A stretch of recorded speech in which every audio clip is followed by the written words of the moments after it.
The Sphinx of Egypt is one of the most famous ancient sculptures in the world. But how much do you really know about it? In fact, how much does anybody really know about it? There's far more to the Sphinx than most people imagine. You probably won't even realize how much about it you don't know until you've finished watching this video. Let's start with the theory that several people have posited, but nobody's ever been able to prove. The idea that there's a secret door or tunnel beneath the Sphinx leading to underground chambers. This is a theory of the historian Matt Simpson, who believes that there are tunnels beneath the Sphinx that connected to the pyramids of Giza. Simpson is positive that a French archaeological excavation located the secret doorway during a dig in 1837, and that the incident was witnessed by the Egyptologist Colonel Howard Weiss, but that both the team and Weiss were somehow compelled to keep the discovery secret. Simpson's theory seemed outlandish, until the discovery of secret tunnels beneath the Giza Plateau in 2019.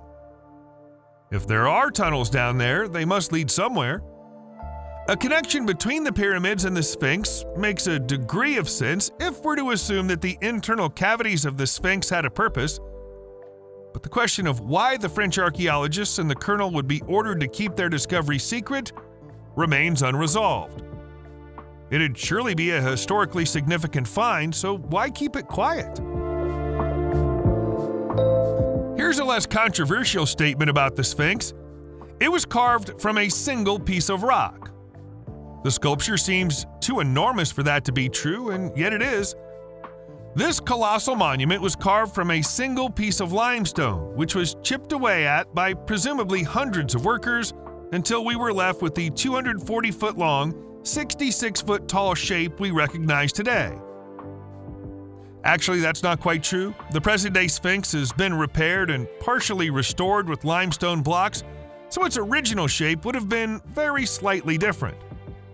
An art or construction project on this scale would be a monumental undertaking for any building or design company today.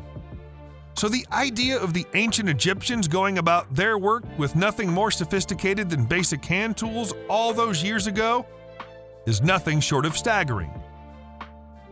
We don't even know the name of the designer who oversaw the process, as unlike many other large sculptures and structures in Egypt, the Sphinx doesn't carry any inscriptions to identify the people who made it. It's no wonder that some people believe it was made by aliens. We're back into controversial territory again with our next statement. The Sphinx might actually have been intended to be a representation of Anubis, the dog-faced god. Conventional archaeological and historical theory says the original face of the Sphinx was that of the pharaoh Khafre. But there are plenty of people who disagree with that assessment. One school of thought is that it may have been a lion designed to represent the star sign Leo, but lions didn't have any special status in ancient Egyptian culture. Dogs, on the other hand, did, and that was thanks to Anubis. Look again at the shape of the Sphinx, with its flat back and the position of its legs. Does it remind you of a dog? Another point to consider is that Anubis was believed to be the guardian of the necropolis. If, as some believe, Giza Plateau is or was a necropolis, it makes all the sense in the world to have an enormous sculpture of Anubis looking over it. Could the face of the Sphinx have been altered in such a significant way since it was first made? It's possible. We've mentioned that there's no inscription on the Sphinx already, so it seems only right to ask who built it. If we disregard the Anubis theory and say it's a representation of King Khafre, it must have been built between 2558 and 2532 BCE. There's no solid proof of that, though, and there's no universal agreement on who built it, why they built it, and what its originally intended purpose was. That's a disturbing lack of information about one of the world's largest sculptures and the oldest known monumental sculpture in Egypt. We don't even know what its original name was, as it bizarrely doesn't appear in any of the literature of the Old Egyptian Kingdom. We know that it was called Horemakhet during the New Kingdom era, but that's not thought to have been its first name. It wasn't first called the Sphinx until about 2,000 years ago. The fact that there's no record of the building of the Sphinx, nor the naming of the artifact from a civilization that kept such meticulous records of everything, is suspicious, and makes us wonder whether records have been destroyed. If so, why? Here's a question that hides in plain sight. What happened to the nose of the Sphinx? The most popular version of events is that the armies of the French Emperor Napoleon Bonaparte broke the sculpture's nose during a military battle near Giza during the French invasion of Europe in 1798. In fact, that version of events appears in some history books. The problem with it is there's no direct evidence for it, no witness testimony, and very little chance that it actually happened in the way the history books describe it. In fact, all the evidence points in another direction. According to the Arabian historian al-Makrizi, the nose of the Sphinx has been missing since at least the 15th century, and perhaps since long before then. Al-Makrizi claims that a Fatimid sheikh called Muhammad Sayyam el-Dar was responsible for the destruction of the nose, but there's no definitive proof of that either. The most controversial theory is that the nose was deliberately broken by Europeans upon their arrival in Europe to disguise the fact that the original nose had a classically African appearance and would have proved that the ancient Egyptians were black. Let's follow this a little further. Another idea is that the nose of the Sphinx was washed away by water erosion. But therein lies another problem. There's increasing evidence that through analyzing the effect of water erosion on the Sphinx, we can prove that it's even older than we already believe it to be. According to the geologist Robert Schoch, the erosion that can be seen on the sides of the Sphinx could only have occurred over a period of thousands of years and necessitates regular rainfall. There hasn't been regular and constant rainfall in this part of Egypt for more than 7,000 years. And Schoch's assessment of the erosion damage is that an age of around 12,000 years is more likely. That's unthinkable and would turn everything we think we know about Egyptian history on its head if it could be proven. In the interest of balance, we should point out that many of Schoch's peers disagree vehemently with him and dismiss him as a fringe theorist. Still, the fact that there's water erosion damage visible on the Sphinx at all leads to some awkward questions that mainstream theories can't yet answer. One of the oddest things about the Sphinx is that it wasn't visible to the naked eye in the 18th century, which is yet another reason why the theory about Napoleon breaking its nose can't have been true. He wouldn't have even been able to see it. Until 1798, the Sphinx was completely buried under the Egyptian sand. It was only when the top of its head became visible after the sand shifted that anybody knew it was there at all. And it wasn't until the 1920s that the French engineer Émile Barrès started excavating it. The project took him 10 years, and so it wasn't until 1936 that the people of the modern world were able to lay their eyes on the Sphinx for the first time. In the 150 years beforehand, several attempts were made by notable figures like the Italian explorer Giovanni Caviglia and the French archaeologist Auguste Mariette, both of whom had to give up when they were overwhelmed by the scale of the task. There's no way that the Sphinx became buried so deeply by accident. It'd be like suggesting that sand might one day rise up and swallow the pyramids. The Sphinx was buried deliberately. We don't know who did it or why. We touched on our next question earlier on in this video, but let's give it the consideration it deserves. Is the Sphinx missing part of its head? By that, do we mean that it once had a full forehead profile and upper skull? Alternatively, as some people believe, did it once have a chin beard? It's obvious that the nose of the Sphinx has been badly damaged, but let's be honest, the rest of the face isn't in great condition either. Some of the wear and tear is to be expected after a minimum of 4,500 years standing in the desert, but not all of the damage to the monument's face can be chalked up to natural processes. Someone has either disfigured or redesigned the sculpture's face, and it might well have happened more than once. We're pointing out the obvious here, but the head is far too small for the body. The Egyptians were never so lax about proportions with their statues. It was something they were meticulous about.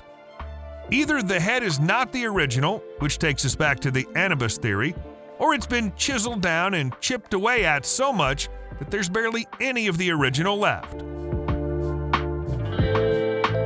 There's been a far more recent mystery about the face of the Sphinx, and it all revolves around a photograph that was published in 2022, apparently showing the monument with its eyes closed.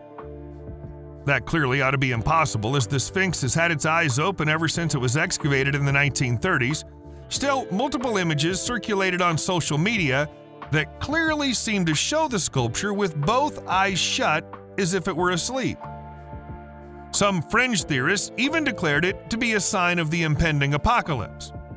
However, there's likely to be a very simple explanation for this apparent miracle. There are only two possibilities here. The first is that the apparent photographs of the Sphinx with its eyes closed have been taken from a very specific angle and are an optical illusion. The second is that somebody has photoshopped the original images. Given that there are several photos taken from different angles, the Photoshop explanation seems more likely. We can assure you that thousands of people have seen and taken pictures of the Sphinx once these fake photos began to circulate, and its eyes are most definitely still open. Earlier on, we alluded to the possibility that the Sphinx might have had a beard. We'll come clean. That's less of a possibility and more of a solid fact. We know it's a fact because there's a decent chunk of the Sphinx's beard in the collection of the British Museum. It's one of many ancient Egyptian artifacts in the British Museum, which, if we're brutally honest, probably shouldn't be there. The official version of history says that the broken beard was found in pieces between the front paws of the Sphinx during the 19th century. We know that can't be true. As we've already covered, the front paws of the Sphinx were buried under sand until the 1930s. Although it's been suggested that Caviglia got down as far as the paws before giving up on the idea of excavating the rest of the sculpture. It's both frustrating and surprising that the recent history of the Sphinx is just as full of holes as its ancient history. Nevertheless, the beard is real, and there's a campaign in Egypt to put all the pieces back together and reattach it to the monument's chin. So what's the big takeaway here? What's the biggest thing that we didn't know about the Sphinx before that we now know? Perhaps it's the revelation that we have no way of knowing how old the Sphinx is, other than a general feeling that it's definitely older than the pyramids it watches over, and may in fact be several thousand years older than them. It might have been built for Khafre somewhere around 2600 BCE, or it could already have been ancient by the time Khafre was born. The effects of erosion on the limestone are suspicious, but if we start talking about an age of 9,000 years or more, we'd have to rule out the idea that it was built by the ancient Egyptians at all, or at least not by the ancient Egyptians as we currently understand them. It'd have to be an advanced civilization that predated the Egyptians and perhaps laid the foundations for their culture. That's not the same as us saying that aliens were involved, which is something that so many fringe theorists are fond of saying about the Egyptians. But it does make us wonder who lived on the land before them. Perhaps the bigger mystery is what the Sphinx was carved for and what its purpose was. We've all seen pictures of this world-famous monument all our lives, but how many of us have ever stopped to wonder why it's there? If it's really a representation of Khafre, it seems incredibly vain even by the standards of Egyptian pharaohs. Making something like this would have set a precedent. So why did none of Khafre's successors build a Sphinx of their own?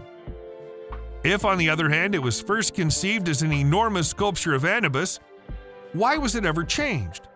Why is the head so much smaller than the rest of the body? And what happened to the original head? Why are there no written records of its creation? What was it called when it was brand new? Did it have a higher purpose, or was it just an impressively huge sculpture that stood as a monument to the power and influence of one particular pharaoh at one particular point in time? These are questions we don't have the answers to. But we hope that you're now asking those same questions yourselves, and that you've enjoyed this look at Egypt's most mysterious monument. Subscribe to the channel and turn on notifications, and you will be the first to know when a new video comes out. Thank you for watching, and see you in the next video.